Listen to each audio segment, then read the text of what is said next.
What is your most unpopular opinion? My most unpopular opinion. This is a tough one. Yeah. I think you're going to agree with me on this one. Okay.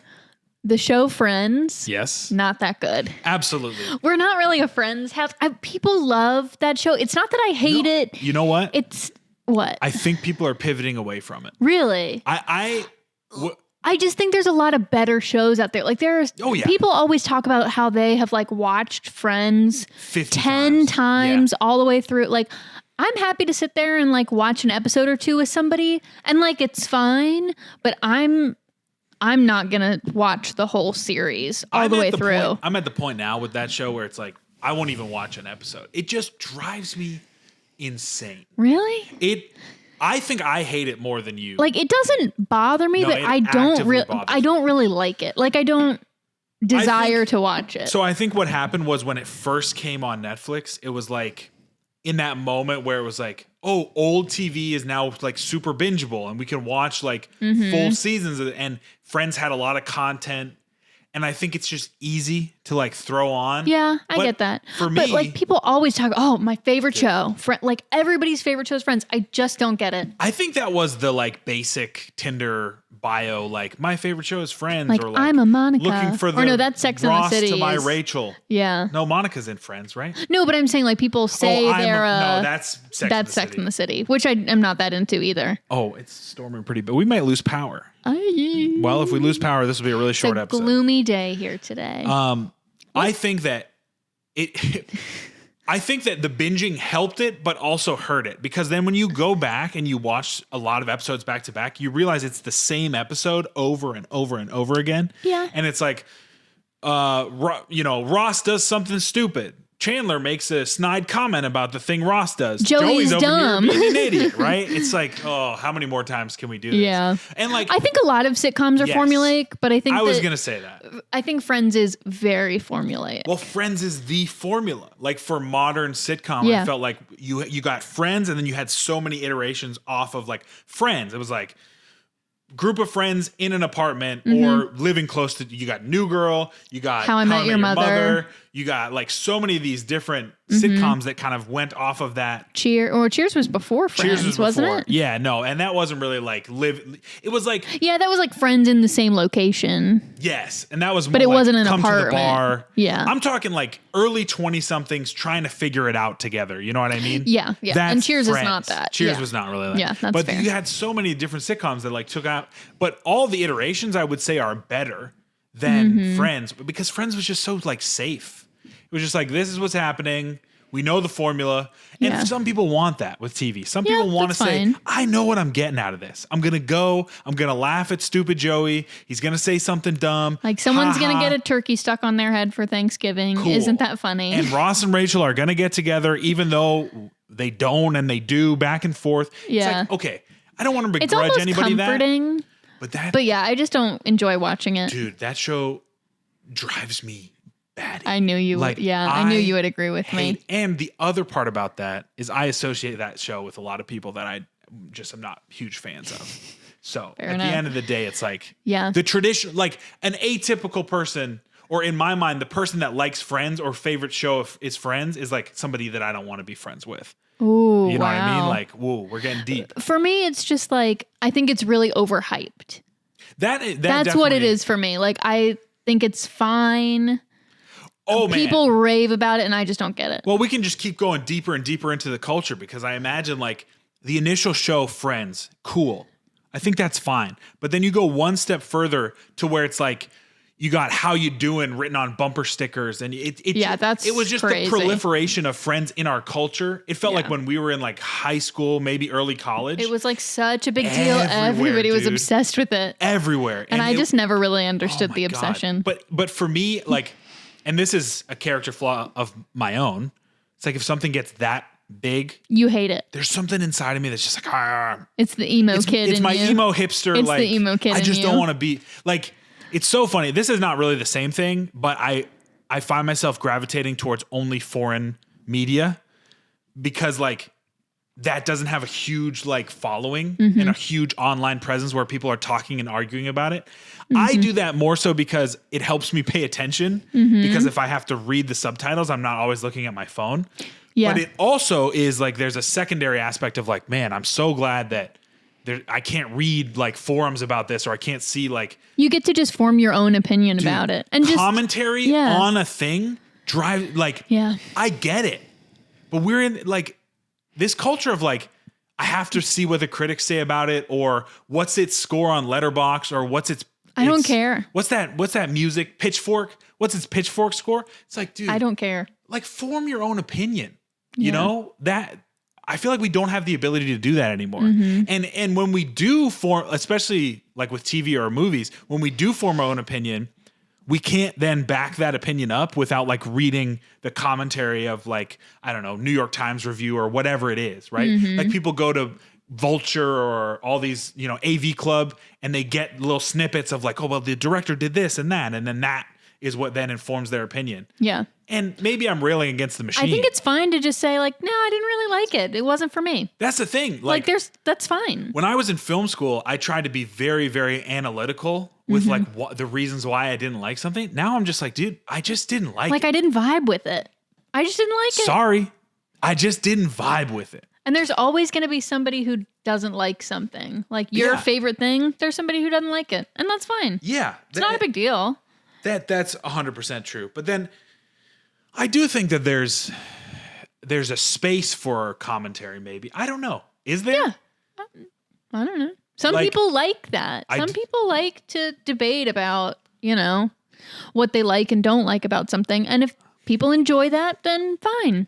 I don't, and I'm not going to engage with it. I guess that's a good point. You don't have to engage with it. Yeah, I don't like it, so I'm not going to participate in it. See, but that's where you and I differ. It's like usually I'm delving way deep into the riffraff. Like when the 8th season of Game of Thrones came out, I was on the Reddit forums and just like. And not me. I was never typing, but you better believe that I was reading all of it. Yeah. And getting mad. Yeah. But like, I think maturing is like realizing that you don't have to engage with that level of because you don't know these people. And like me with the 8th season, like the writing was bad. Yeah. But I found a lot to appreciate about it. Yeah, because you just love the source material. I do love the source material, but also I watched a lot of like behind the scenes of like the incredible craftsmanship that went into like the making of it. Yeah. It was an incredible feat of artistry. Yeah. I think there was a lot of people who gave their all to it in a way that the showrunners did not. Yes. Well, that's the thing. I think with I found a lot to appreciate about it. How many years has it been? Like 3 or 4, right? Yeah, we lived in Tallahassee when it was airing. So with that much like it was like 4 or 5 being years away ago. from it, looking back at it, I don't think that it's anybody else's fault except for Dan and Dave. Absolutely. Like the actors did an incredible job. The actors did a great job. They really went all out.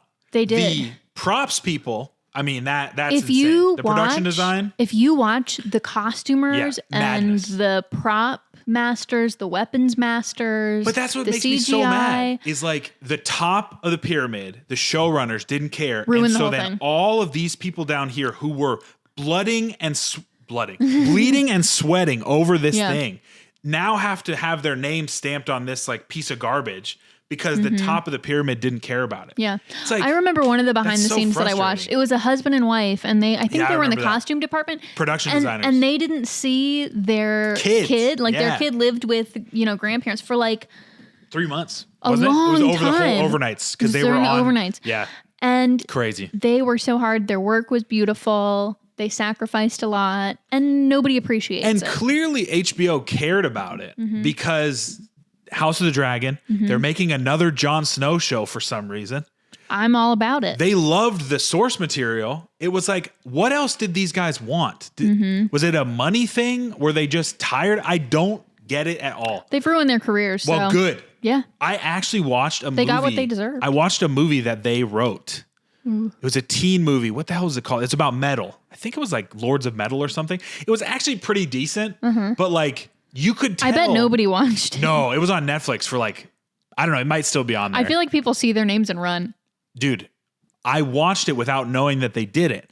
And then I looked on it and I was like, man, maybe this is their like rehabilitation attempt, but it still didn't do well. Like, it wasn't a great movie. I hope they saved a lot of their salaries and invested in high yield dividend accounts because oof, I don't know. Yeah, like they're done. Honestly, usually Hollywood has a pretty short memory with that type of stuff. But like, Not I think that. I think the way that they burned the production company and like HBO in general. Yeah. HBO, the overall producers probably had something to say to other people that were, well, that's why they lost the Star Wars stuff. Mm-hmm. I guarantee you people at HBO were like, you do not want to work with these dudes. Right. Like, you got to go. But I stayed away from a lot of the commentary on it, and I just enjoyed watching the show, enjoyed being presented some source material. Yeah. There were things that I liked and didn't like. Yeah. And I would watch the whole series from front to back again. You would? Yeah, I would. I have a hard time doing that. I even had a hard time with House of Dragon, honestly, because I was just like and it wasn't because the 8th season specifically like soured me on it. It was just I was but I get oversaturated with this type of stuff. You can't finish a TV series. I have a hard time because I just get tired of it. I need something new that's why like shows that I actually do finish, like Mad Men. Dude, I could watch that show 1,000 times. And that's something special for you. That one really hit for me. Mm-hmm. Naruto is an anime that just like I can, and that's got some garbage in it. But for some reason, like that just really hits with me. My unpopular opinion. Yeah. Actually, I'm not done with this yet. Okay. I think the commentary side of things, when you're in a community, I think that the commentary is very valuable. But I think the bigger problem is our community is too big. Yeah. Because if you go online for the commentary, then you're introduced to like, or you're getting emotionally attached to opinions that people you'll never meet have. Mm-hmm. Whereas if it's your community or your I enjoy friends, talking about, my opinions of things with you and with close friends, with family. That's enriching. Fun. I agree. Sure. I think it is. But with strangers who I don't know, I don't care. We as humans haven't found a way yet to disconnect emotionally from that discussion. And I think that us learning to live with the internet is going to be the ability to be like, this is a very large sample size now. I cannot have the same emotionality that I would with a discussion like between you and me. Mm-hmm. So I'm trying to do that where when I go onto these forums or I see a post or something, and I'm not even talking about the crazy stuff like politics. I'm talking about like dumb TV. Yeah. Where it's like, this guy doesn't love the Goonies. Like, let's murder his whole family. It's like, no, obviously that's not an appropriate response. I disagree with you, and I'll never meet you. I'll never meet you. I don't know your name. I don't know anything about you. Why would this bother me? But we like emotionally, we haven't gotten to that level yet. How could somebody not love the Goonies? I know. There's plenty of people out there who don't like it. When we get stupid comments on the channel, it's the same thing. It's like, oh, I'm so pissed. Like, it'll upset me for a while. Like, it used to really upset me. Yeah. And then, through some work on myself and being like, I'm never going to meet this person. Just the stuff that I just said. Yeah. It's like, well, distance yourself from it. That's fine. And now I like to engage with those people and be like, well, why did you think this? Or what, and a lot of people you can't really engage with, especially around diet and fitness. Like, there's so many cults and like, it's hard. But for everybody out there who's negative towards you, there's somebody or two people out there who are positive. Yeah, but we don't think about the positive people. Like, it's hard. Well, haven't they done research on that of, like, I think in parenting? Well, is where that research, like, how many positive interactions does it take to outweigh a or negative? Is it? Yeah, it might be in relationships. I'll have to look that up. What I do know is we hardwired in our brains are supposed to remember the negative so that we don't do it again. Right. Because if you're thinking when you're about a hunter-gatherer living on the savannah, if you touch a bramble bush that pokes into you, you're not going to remember all the good bushes that you touched to get a berry. You're going to remember, don't touch that again. Don't touch that bush, right? Mm-hmm. So, because you almost died from a very preventable infection. Exactly. So now it's like, we remember the negative comment or the, but again, we don't really, like, I don't really remember if a human being said something to me like that.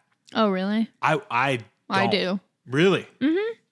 I don't think I remember any, like no, I don't. I remember the comments more so than I do. I think part of it is people would never say to your face what they'll type to you online. Of stuff online. Like somebody would never walk up to you and say, how dare you give diet advice? Yeah, Look at you. Nobody would say that to you. Yeah, but people say that online. Somebody has said that to me in person. Really? At the gym. Yeah. Really? Oh, yeah.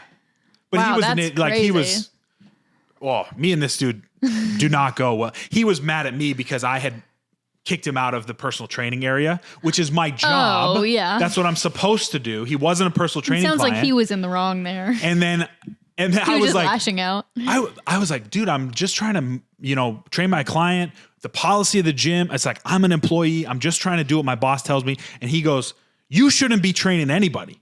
Look at you. And I was like, all right, man. That's fine. I still need you to leave. You gotta leave. You still have to leave the area. That was crazy. But that guy was, I don't think he's mentally well. Yeah. He was something else. Yeah. Anyway, my unpopular opinion, we're going to have a long podcast. We might not do the relationship advice today. Okay. My unpopular opinion is that travel is highly overrated. You hate to travel. Dude, I honestly do. And I think, now let's get this straight. Okay. I don't hate driving. Mm-hmm. You don't like flying. I hate flying. Yeah. Not the fear of being in the airplane. I hate the airport. And like the process, and Dude, I think you get nervous that we're going to be late and miss the flight. Maybe that, but I more so think you're a nervous traveler or a flyer, and again, not nervous if the plane crashes. Oh no, I don't think the plane's going to crash, but I do the whole think going through the airport ordeal. You really I get angry. Yeah, well, I don't like people telling me what to do. That's just the fact of the matter. The TSA people that yell at you and scream, it's like, shut up. You're not doing anything. You know how effective the TSA is? 0%. They're not effective at all. And yet they sit there high and mighty on their little passport. Take your shoes off. You don't look like this anymore. It's like, dude, I grew a beard. What do you want from me? It's been 10 years. 10 years since I took this picture. It drives me insane. And the people at the gate, the ticketing people. Yeah. Woof. You want to talk about just the most unhelpful human beings on the face of this earth. Hey, what gate is this? It's on there. Yeah, I can see the number G or the letter G7. But like, could you point me in the right direction? Send me left or right. Oh my goodness. It's baffling to me, the unhelpfulness of being in the airport. Yeah. So that's number one. Yeah. And then once you get to the destination, oh, cool. You got 5 days in a new place where you got to live out of a suitcase. You got to eat food that's going to make you sick 9 times out of 10. Again, this might be a personal thing. I have a very sensitive stomach. But it's like, and then now another aspect of it is I'm such a routine-based person. Mm-hmm. I don't get the relaxation part of it because I'm so stressed that when I come back, it's going to take me 2 weeks to get back into the routine that I need to survive. So, hooray, I've gone someplace for 3 days and now my mental brain chemistry is so messed up. Now you can't sleep, you can't get your work done. It's going to take me 45 minutes to even settle into the place. Like I'm so amped. Yeah. And then when I get home, it's like 2 weeks. Oh, good. Time to get back to your normal routine. Yeah. I hate it. I don't know if you're just not a go with the flow kind of person. I don't know. I don't think I'm a go with the flow person. I think that's part of the problem with travel. You have to be a little more flexible. Go with the flow. And that's just not you. I don't want this. I can do that, but I do not enjoy that at all. Mm-hmm. And at some point, the rent's coming due and I will have a breakdown. Mm-hmm. I will. Mm-hmm. I can do it for a little bit, but man, there's a moment where I'm done traveling. Yeah. I am finished. I want to be in my own house. That's the thing. I just like being in my own comfortable space because I can. I think we're blessed to have a life that we enjoy. Yeah. And we're happy with that. I think another part of it was, and again, very lucky to have grown up this way, but I went to a lot of places. I didn't grow up in America. Mm-hmm. I traveled a lot. Traveling was part of life back then. Like I know some Americans that have never left the country. Mm-hmm. That's totally normal. People don't have passports. I had a passport before I could walk because in order to get out of the country, you needed a passport. Yeah, in order to like go buy your clothes. Right. So maybe I'm just traveled out. I don't know. I think I'm just done. Some people really love to travel and get new experiences, and that's fine. Yeah, I got to hear about that. If y'all, like, what is it about traveling that really just gets you going? Is it the new experience thing? Like for me, travel, I'm done. You can take it or leave it. Like, really? Yeah. I like traveling to see family. I really loved when I studied abroad. That's different. Both of those things are different because you get to establish yourself somewhere or you're going back to where you were established. I'm talking about 4 weeks or 4 days. We're going down to Cancun. put a bullet in my brain. Are you kidding me? Why? To sit, day one, travel day, you get there. That's half a day gone. Got to unpack. You got to feel the lay of the land out here. See who's going to mess with you.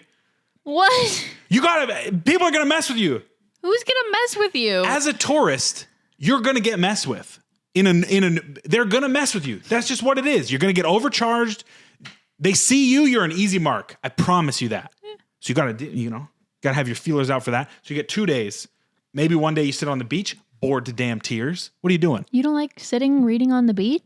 Take it or leave it. Again, did that for most of my life. Yeah, you grew up on an island, so. Day 2, let's go get some crappy buffet food. And then, I don't know, we go water skiing or whatever excursion's going on. Stupid.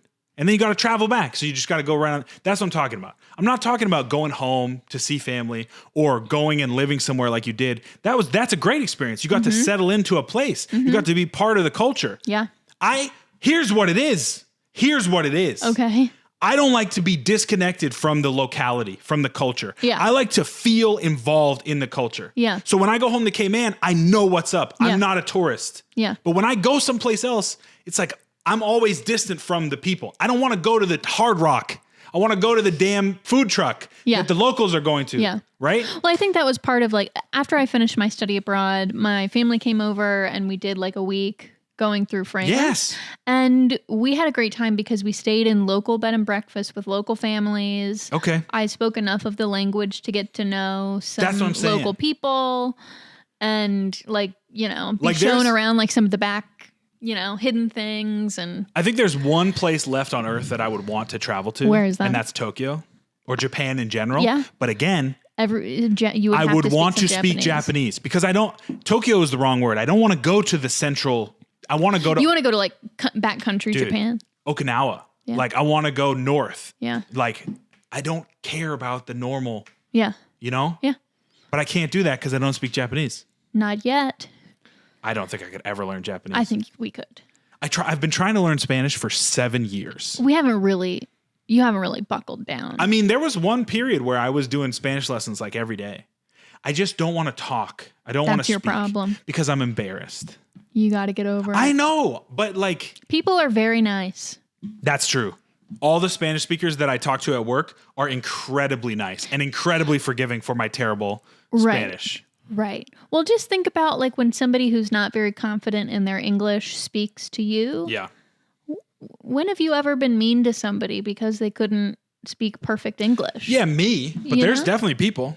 And there's, But those people are wrong. Yeah, for sure. Right? So, if you're trying to speak a new language and somebody happens to be rude to you, they're the one who's wrong. My thing is I don't know how you learned French because trying to speak to French people, dude. It was very different in Paris. I did attempt the first couple of days. And they told you to speak English. They just spoke English back to me. Dude, they didn't tell me yes or no. They will not engage with you in French. And my French is not bad. No, your French is good. But as soon as we left Paris, as soon as we were in Rennes and we were in Dordogne. Outside of Paris, it was fine. It was great. Yeah. Everybody was so welcoming. Well, a lady gave me a painting, the black and white painting that's in our bedroom. Oh, yeah? I tried to ask her a question and she was like, "Oh, you speak French? Oh, come here. Here's a painting. And she was like, "Look at this. This is a special technique called aquarelle, I think it's called." Yeah. And she it's really small. I mean, it probably was worth $10, but Still. she gave it to me. It was very nice. I mean, I wonder if the Parisians are just tired of it. I think they probably get a lot of tourists from all over the world. As somebody that lived in one of the tourist capitals of the world, it can get frustrating. It can get frustrating for sure. But most of the tourists that I came across when I was down there were very nice. Yeah. And there were some very nice people in Paris who, were nice to me. But yeah, I think that stereotype is there that they speak great English. Yeah. And they can speak English to an American. They can speak English to somebody from almost anywhere in the world. So for them, I think it's just easier, which makes fair sense. enough. I wonder if Germans I don't are care. Because Germans people speak great English. German people speak perfect English. Yeah. Most of the we're making a lot of generalizations here, but they speak great English. All the Germans that I've come across have incredible English. It's crazy. It is incredible. And I think they would, you think they'd rather speak English than German? I think German is pretty tough in a lot of ways. I don't think so. I mean, they've got cases and 3 grammatical genders. which we don't have. True. And they speak excellent English. So, but I think they're maybe a little bit more willing to let you try. Yes. I think that's a given. Yeah. I don't know. French people, come at me. I don't care. I had a great time in France, but I don't think I've ever they did want to speak English. I've never been to France. I don't want to go to France. You haven't been to France? I'm good. That's fine. Like I've been. We can go to Italy. Oh, I would probably go back to Italy. Italy was fun. Yeah. But again, I'd want to speak Italian. We speak Spanish. We could learn it. Yeah, right. You could learn it.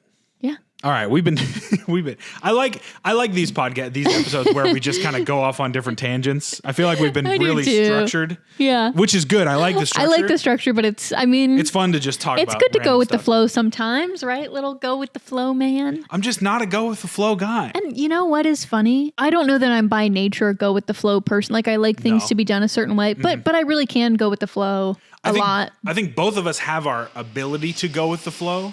You probably more than me. Yeah. But I think that my nature is definitely a little bit more control. Like I just feel like if I have a structure, like I structure my days, like even here, it's a Saturday and I have like time blocks for work. Yeah. And we were pushing the time block for the podcast and I was starting to feel antsy. I know. I told you, I'm like, we can wait an hour. You can watch a show. No. We can do it later. The podcast needs to be recorded between 1 and 3. And if it's not, then I start to feel... And you won't do it. Oh, yeah. You won't do it after that. If we get out of the time block, it's not getting done. You shut down. That was like... We had to work so hard to change the laundry day because for some reason I had connected laundry to Wednesday.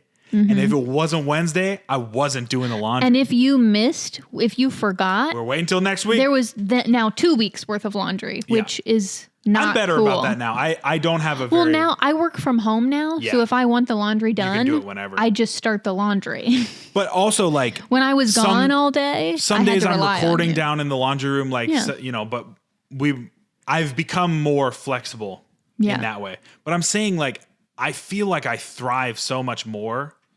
Like, I recorded 2 videos. I edited a video. I did all my programming for all my clients within, like, 3 hours. Because you knew you had stop time. Because I knew that was the time that I was to work. And then at 11, I stopped and I took a break. Yeah. On vacation, whatever. You can do whatever you want, which is cool. But I would rather do that maybe some days in my own house. And that's your opinion. And that's okay. It's an unpopular opinion. It is. But it is yours. I'm going to die on this hill. Good for you. I know that I'm probably in the very, very low minority on that. And that's fine. That's fine with me. All right, let's do some fitness here before we lose our fitness card. We've been talking a lot about dieting and losing weight. Yeah. So I have a question about gaining weight. Oh, okay. So this is, again, from Reddit. Bulking is so hard for me. Let me start over. Okay.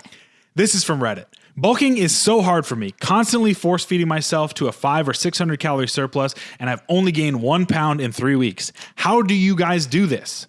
Tired of eating when I never feel hungry, constantly feeling full and sluggish. Gym performance has been pretty good, but man, I'm tired of eating so much. Okay, so I want to get your opinion on this from a non-gym perspective, because I know you had a hard time gaining weight when we were younger. Well, I was going to say, I mean, in a sense, I did have to bulk. Yeah.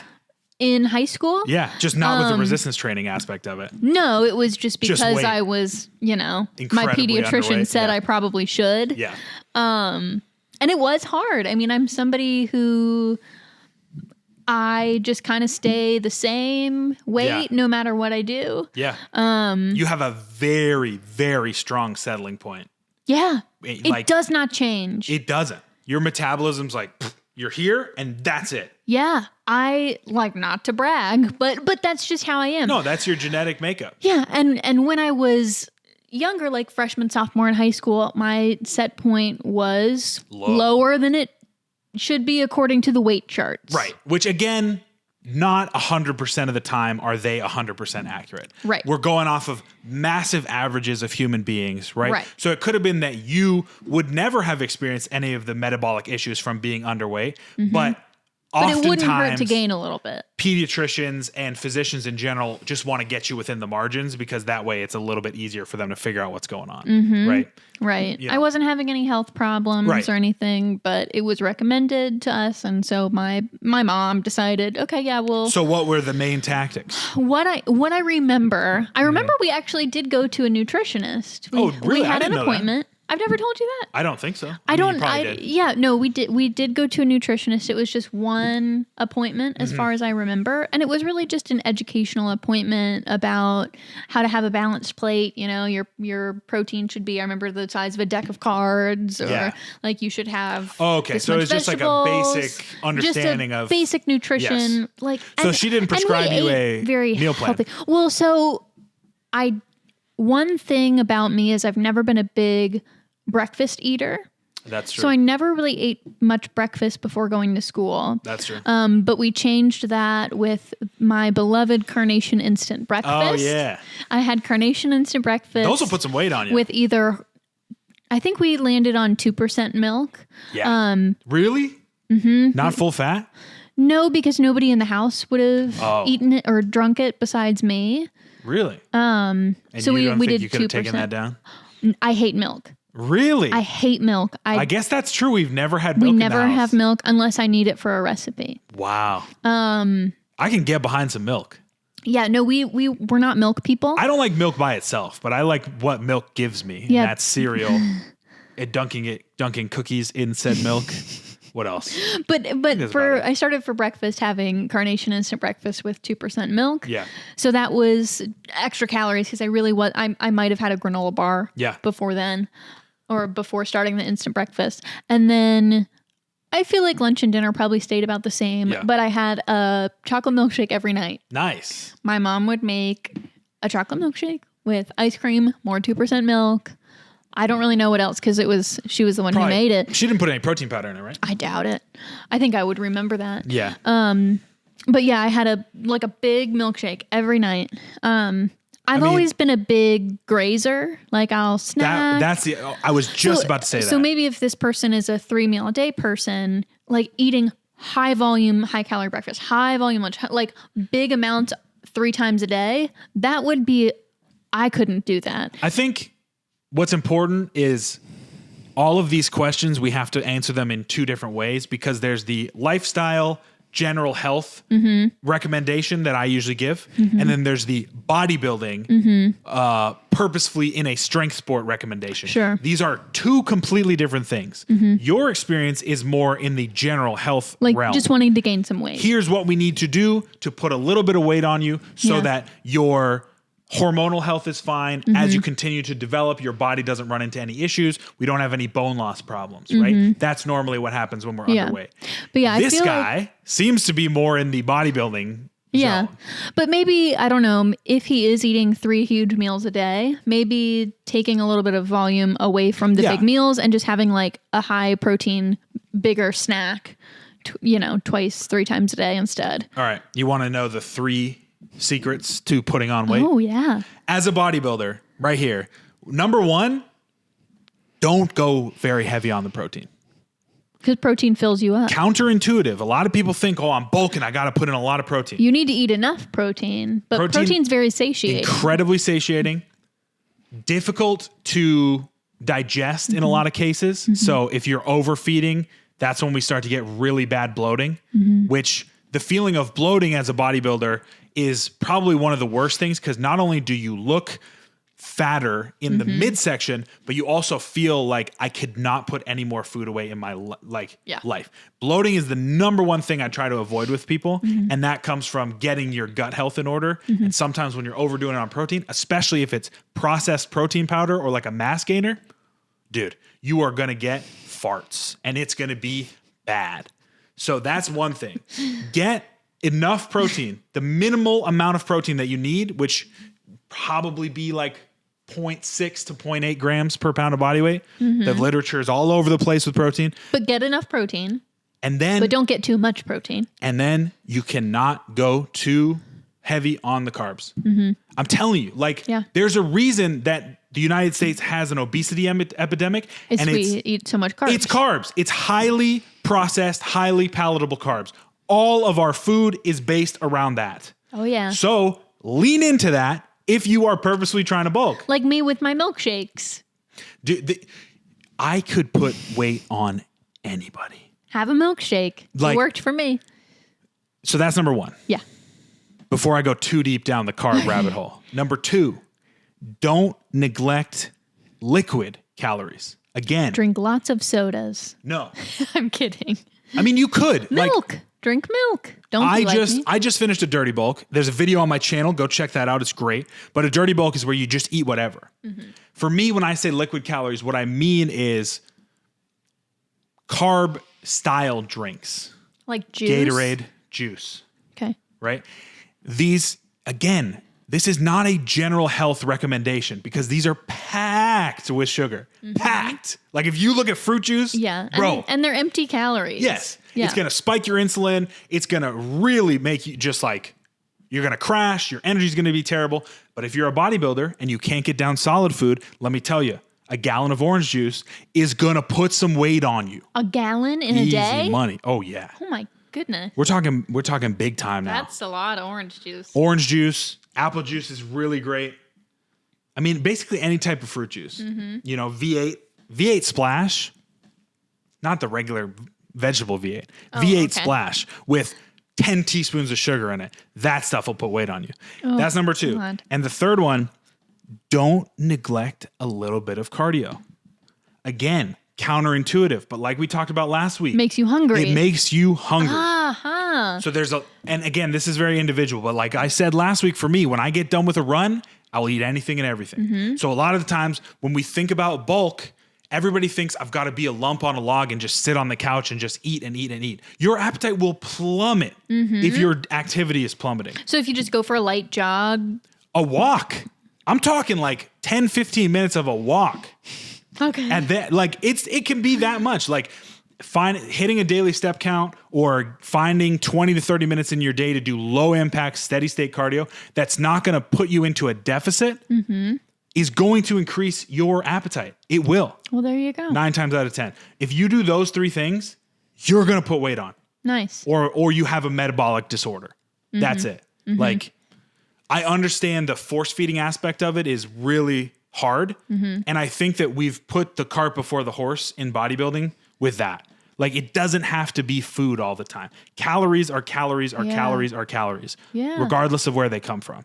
So drink a chocolate milkshake every night. Take your brain out of the I've got to eat massive amounts of food and put it in what are other strategies that I can use to do this. Nice. There you go. That's my bulk. That's some coaching for free right there, because that's what I tell all my bulking clients. So there you go. If you want to get one where I talk to you a little bit more in depth, you can apply for coaching. Yeah. We'd love to have you. On the topic of diet, and we'll do this. We'll save the relationship question for next week. Okay. Because I don't want this to be 100 or an hour and a half. Yeah. We're already at 40 minutes. Oh, wow. I just finished a great book called Outlive. Oh, you finished it? Yes. Good. By Peter Attia. Okay. I think that's how you pronounce his last name. And again, don't freaking come for me because I'm not joining the cult of Peter. If you don't like him, fine. I thought the book was good. People are so tribal about this stuff, man. It's crazy. Have an open mind. A lot of the stuff in there I agree with. A lot of the stuff I didn't really agree with or it didn't really fit my lifestyle. Like he's got a huge section on mobility and stability. And that's great. But it's like doing stability training for me is like pulling teeth. Yeah. I just don't want to do it. So tell the people the premise of the book. Oh, yeah. So the premise of the book is basically how to set yourself up for a longer health span. Not a lifespan, not an amount of years, because what happens is we have people that live, I mean, you work with people that live up to 100. The oldest person I've met is 107. But would you say that that person is living a fulfilling life sitting in a rehab center? Yes and no. I mean, maybe. They have a lot of family who come to visit them. They enjoy certain activities at the facility, but are they active in the community? No. No. So let me ask you, if you were in that situation, do you think you would still be having a fulfilling life? Or would your lack of mobility cause you issues? I think a lot of the things that I enjoy doing are quiet activities like... But what about the cognitive patients that you deal with? Right. But that's what I'm talking about. Right. If I couldn't, have family come and visit me, if I couldn't read a book or enjoy listening to music or do crafts, that would really tank my quality of life. Well, that's the thing. So his whole thing is like, how do we increase health span is defined as being able to do the activities that give your life meaning. I don't need to be able to walk to have a fulfilling life. I could be in a wheelchair and have a fulfilling life. See, I couldn't. Yeah. And that's so where you and I quality of differ. life is different for everybody. Right.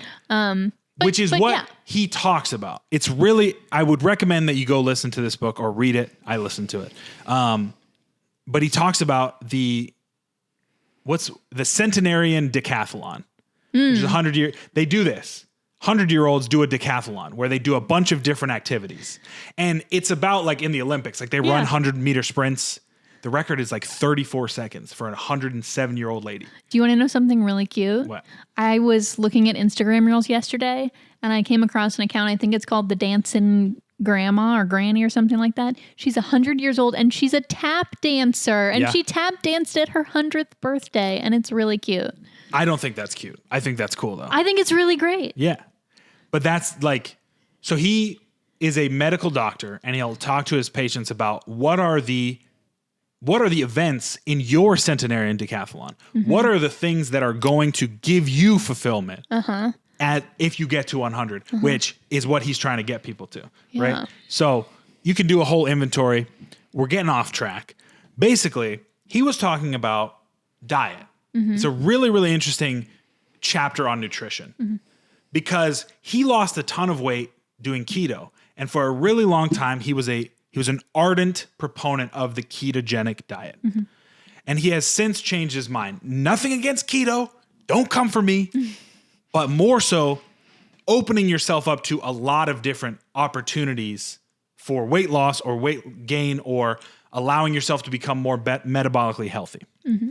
So he touched on something that I kind of want to talk about a little bit, and that's the 3 overarching concepts of diet. Okay. So there's dietary restriction. Mm-hmm. This is a diet in which you remove a type of food or a group of foods. Low carb, keto, low fat, celiac, gluten-free, vegan. The carnivore diet. All of these. These are really big in the culture today. Mm-hmm. There's calorie restriction, which is very simple. Calories in, calories out. Eat whatever you want, but it has to be within your calorie counter. And then there's time restricted. Intermittent fasting or fasting for whatever reason. I think that all of these 3 have incredible power for the right individual. So I wanted to talk a little bit about each one where I see the pros and cons. And maybe if you hear something that you think this works for me, this doesn't work for me, then you can kind of point yourself in the right direction. Because the worst thing in the world is this constant diet cycle that I feel like we have. We're really good as a nation at losing weight. We're really bad at keeping that weight off. Yeah. Because usually we'll go fully extreme in the keto or, 1,200 calories or fasting for 3 days and eating for 4. But that's not very sustainable for that person. Mm-hmm. So they lose the weight doing that and then they go back to the normal way that they were eating. Right. Right. So I think, I don't want to be very biased with this, but I think the most effective one is calories in, calories out. Mm-hmm. And again, I'm going to have a little bias because that's what worked best for me. Mm-hmm.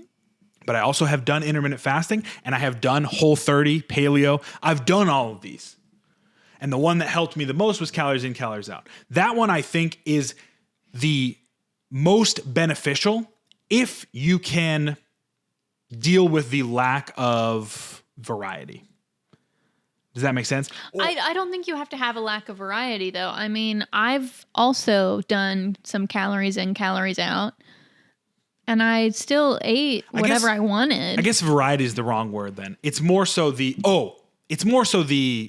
rigidity of having to track everything. Like the discipline of having to put it all in your tracker. That's what I'm trying to say. It's not the lack of variety. It's the everything has to be tracked down to the micrometer, Yeah. And that for a lot of people that can push you into disordered eating. Yeah. Right? Yeah. But I do think that if you can deal with that, that one's going to be the most effective because it's the most objective data. Mm-hmm. The dietary restriction, I think, is the easiest because you can just say, oh, I don't eat that. There are rules. Exactly. It's like, I don't eat carbs. So then you can cut all that out. You don't have to think about it twice. You can say, give me the steak, wrap it in bacon, put some butter on it. That's it, right? Yeah. And that works for you. That's the keto diet, right? Or the carnivore diet. I think that one runs you into a lot of micronutrition issues. Yeah. That would be the big drawback. Yep. So that one takes a little bit more foresight in terms of your supplementation. Like if you need to take vitamins and minerals, you have to really be careful with your blood work on a lot of those, carnivore and keto specifically. I'm not saying that they don't work. I can hear the comments right now. But I you am want to make saying, sure that you're doing it in a way that's holistically healthy for your body. Exactly. You have to go check out your blood work, all that stuff. And or at least know that you probably should. Yes. If you don't want to go get your blood drawn, you don't have to. I'm not your dad. Right? But you probably should. And then time restricted, I think, can be the most impactful in terms of like result outside of weight loss. Because there's been a bunch of different studies, and again, this is all really up in the air, but there's been a bunch of studies on autophagy, you know what that is, like cell death, and like how fasting helps us with that. There's been a lot of talk about fasting and cancer. There's been a lot of talk about because cancer grows off of glucose and so if we starve the cancer, would that work? There's a lot. I think we'll know a ton more in about 10 years because there's a lot of these studies out in the field right now. But I think that one, as well as being very easy because you have your restricted feeding window, that one may give you the most benefits outside of just a weight loss context. But the big problem with that one is that giving yourself a feeding window turns into a binging window. And so there are people that gain weight doing intermittent fasting because they'll eat, 4,000 calories. By the time they can eat, they're so hungry that they just, So with all of these in mind, you have to know thyself. That's the main thing. And a lot of times you come to this with experimentation. Like I said, I've done all of the diet styles. I've done them. I did 16-8. I did 24, intermittent fasting, keto, paleo, whole 30, calories in, calories out. Those are the 6 that I can remember. And the one that works is calories in, calories out because I am a very analytical person and I need that structure like we were talking about. And that structure does not tilt me to disorder. It tilts me to order. The restriction telling me what to do, then I was fighting against it. Forget it. And the time I was binging in my feeding windows. You got so hungry that you just... What do you think yours would be? If you ever wanted to make a metabolic change. So there have been times when like I've tracked really more macronutrients more so than calories because I do have a pretty firm set point. Yeah. Well, we try and get you to track protein now. I don't anymore. I used to, and I learned a lot from it. Yeah. So like I learned what sort of, foods were so many calories and eventually I didn't make a decision to like, okay, I'm done tracking now.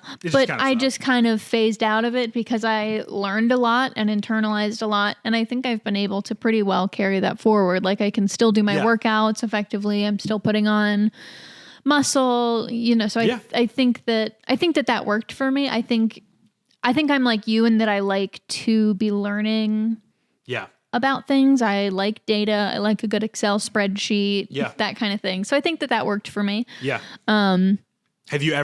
You've never really had to do any of the other diets because like we talked about, you were more so in the opposite category, huh? Yeah. I mean, I do try to eat pretty like whole food. Like I don't restrict things. Like I eat potato chips and chocolate milkshakes, but in small amounts. So I think that I would never do like whole 30. You are a great example of kind of where I kind of put myself in this category, but more so the registered dietitians and the people that are actually being honest with themselves about what is going wrong with this country in terms of metabolic disorder. You exemplify kind of where we want the diet to be. And that's 80% whole food, not highly palatable carbs, protein sources, good fats. 20%, chips. Jesus, take the wheel. Do whatever, Yeah. I think if we could get 90% of the country to that level, we would not be experiencing the same type of metabolic issues that we're experiencing right now. Yeah. I really do. I think I'm very lucky that I don't often crave like fast food. You have been set up very well genetically, yes. Yeah. But at the same time, you also have a very solid understanding of your health. Yeah. And what it takes to live the life that you want to live. Health is very important to me. Yeah. So I don't think that you should don't take anything away from yourself because your metabolism is good. Yeah. You also work in a way that works for your metabolism. Yeah, and you try and cover your nutritional bases. Yeah. Well, and I will say I do really have a strong desire to eat a lot of carbs. You know, I love bread. I love pasta. I love potatoes. I don't love protein. I don't really like to eat a lot of meat. I don't but you do dairy. Make sure that you include those. Right. Or like if I really don't want to eat meat for lunch for the week, I'll eat beans or lentils or just something. Right. Because I know that it's important. Exactly. That's the thing. Mm-hmm. You know that it's important. And I'll choose something that I like or something that is like, oh yeah, I'd like to have, I don't know, like last week for lunch, I'm like, I haven't had sausage in a while and I really like it and you don't really like it. It's like, what can I make for lunch that has that as the protein source? And I also had a bunch of pasta in the fridge. So I just made pasta with sausage and it was good.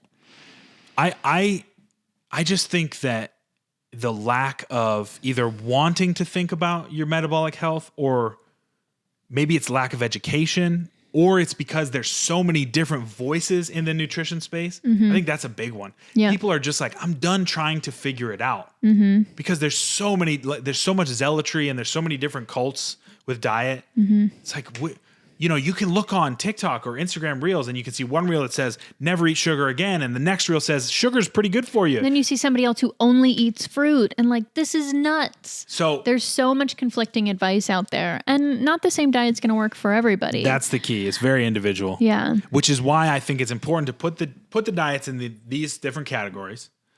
Think about how you as an individual work in your day-to-day life. Are you someone that works really well with numbers and structure? Are you someone that works really well with hard and fast rules? Mm-hmm. Are you someone that works well kind of with, different phases for things? Mm-hmm. And you got to do a little bit of experimentation. Mm-hmm. But that, like, if you take that one step and don't even call it a diet, just say that you're experimenting. Like I'm trying new lifestyle. Give something a shot. Like if you've been really struggling with weight, and more so than weight, I want to be very clear because there are skinny people that have metabolic disorders, and there are very, very large people, overly fat people that do not have metabolic disorders. So it is not always a one-to-one correlation, but it is most of the time a correlation. Mm-hmm.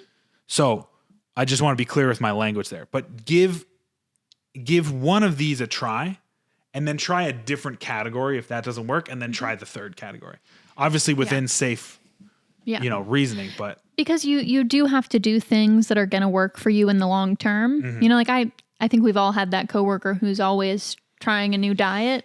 Yeah. Or it was me. I had a coworker who would decide, okay, yep, I'm on a diet again this week. Didn't work last week, but I'm starting fresh. Yeah. And would bring like a side salad for lunch. Yes. And she was so hungry, she would go buy lunch in the cafeteria and it would be fried chicken. Yeah.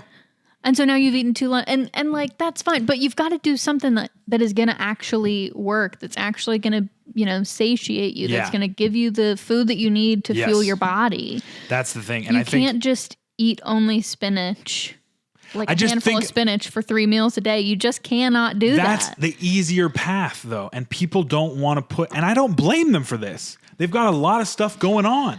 You don't want to spend more mental energy planning out meals or prepping or you don't have the money to pay for a meal plan service. Like, I get it. I'm very empathetic to that. But do you want to live on this earth for 60 years or do you want to try and make it to 100? Mm-hmm. Do you want to do everything you can in your power to ensure that your health span is longer? Right. Or do you not? And there is always going to be things about our health that are outside of our control. 100%. But there are a lot of things that are within our control that we can do to set ourselves up for success with our health in the long term. I think and about why not do those things? This is really twisted, but I think about it as like a death lottery. So you got the big ball, That's terrible. the big ping pong ball, you know, and yeah. genetics go in there. You can't control that. Environmental factors, a lot of times you can't control. So those are already spinning around. Yeah. Do you want to then throw a couple more balls in on top with type 2 diabetes, you know, and coronary heart disease? Do you want to do that and continue to spin the thing around? Because those balls are coming out. Do you want to have 10 coming out that say your time's up, or do you want to have 3 that maybe you can deal with? I don't know. I didn't think about this type of stuff when I was younger. No. But I think as we age, your mortality becomes more in front of you. And so you start to kind of have to make these choices. Yeah. You And start to want get back pain, and then you realize you should eat more vegetables. Dude, I want people to have a long and fulfilling life. That's the reason that I do this. At the end of the day, I could give a crap what you look like. I truly do not care. What I care about is whether or not you can do the activities that fulfill you, that you can be around for the people that need you, and whether or not you are enjoying your life. Those are the things I care about. Yeah. How do we get you there? How do we get you there? Yeah. That's it. That's all we got for today. I love that. I really would like to read that book. I have it on hold at the library. It's really good. The first part of it is hard to get through because there's a lot of data. He talks about the 4 horsemen of death: cancer, metabolic disorder, or diabetes, Alzheimer's, and then metabolic disorder is its own thing. Heart disease was another one, right? I think heart disease is under the metabolic disorder. Because usually if you see heart disease, unless you're smoking, it's usually from metabolic disorder. But the first part is that what we know about those diseases, how we can beat them, et cetera. So there's a lot of science. There's a lot of mechanism. But it's really important. And then the second part is his actionable tips and kind of how to fit this into your lifestyle. Yeah. It sounds like a good book. I just think it's really important, man. The books like this need to be written where it's not taking a stance in a particular camp, but it is more so saying holistically, how can we move you towards better health? Here are your options. Pick one. Dude, I am anti-tribalism till the end. You got to make your own informed decision. Yeah. Just because somebody else is doing it doesn't mean you need to do it. And just because it's the flavor of the month doesn't mean it's going to work for you. That's right. Thank you so much for coming to this TED Talk where we've been screaming at you for an hour. We really appreciate it. Those of you that do watch the podcast, we appreciate you. Yeah. And those of you that don't, I appreciate you too. Yeah. Have a good rest of your day, everybody. We'll see you next time.